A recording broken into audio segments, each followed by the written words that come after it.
Hello and welcome. Today I'll be reviewing the Star Tarot deck. So, really excited about this one. Um, the Star Tarot is something I've wanted for a long time, but I'm also not made of millions, so I had to wait.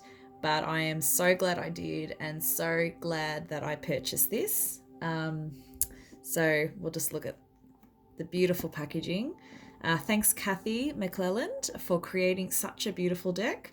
Um, you can just see how big that is. You know, it's a statement on its own. So if you're a tarot reader or you have a tarot room, this is just something, even if you don't read with it, that I would just have on display. And there's the side there. It's got a beautiful foil kind of sheen to it, you can see. So it's second edition. I haven't actually seen the first edition, so I might source that at some stage and review that one a bit later. But we'll just do the second edition for now. So it's got a nice magnetic fasten there, and then we've got just it opening up. So that's what it looks like there. Massive. Little extra, but why not? So now for the guidebook. Guidebook is beautiful. I've got just all these beautiful little details that I found. So I've got table of contents, acknowledgements, preface. There's also some really good information here just about general kind of astrology and phases of the moon, and it's really interesting, but we'll get to that. So it's full color. You know, I mean, these pages are all printed color, even though it's such a minor thing that's color, but it's just these little details that I love. So each major arcana has its own, let's say, 2 pages.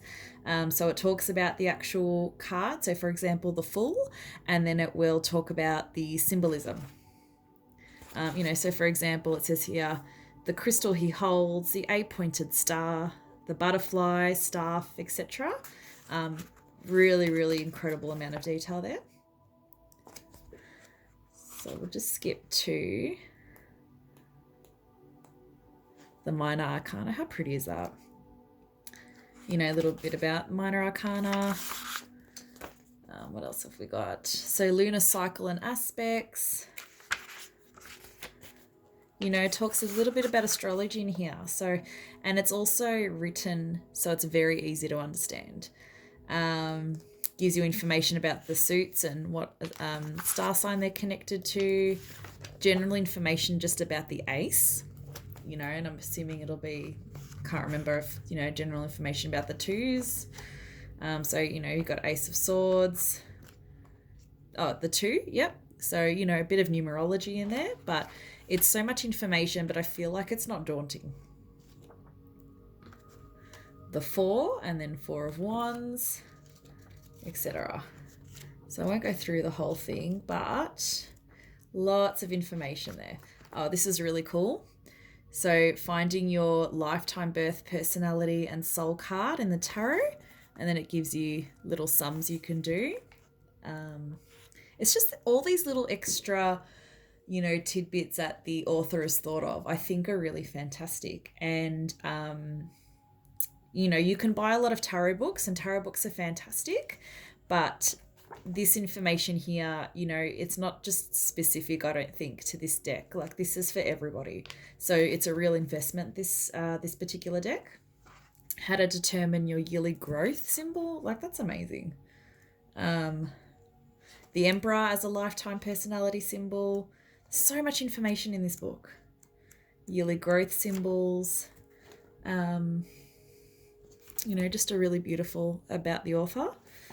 So this book is just lovely. I've read this a couple of times just because I like the way it's laid out, and it's really super simple to understand. So I think particularly if you're new to tarot, and maybe, sorry, as I said tarot, I sound like such a bogan. Tarot.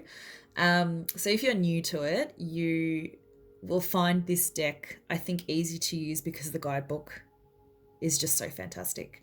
And, it's similar to Rider-Waite, but different enough to have its own edge. So these are the cards. Oh, so exciting. That's the card there. So it's a mat. And so, for example, that is the King of Pentacles. You can just see all the detail in there. You've got the world, the tree, unicorn. It's a very, fantasy, mythological deck, which is everything I love.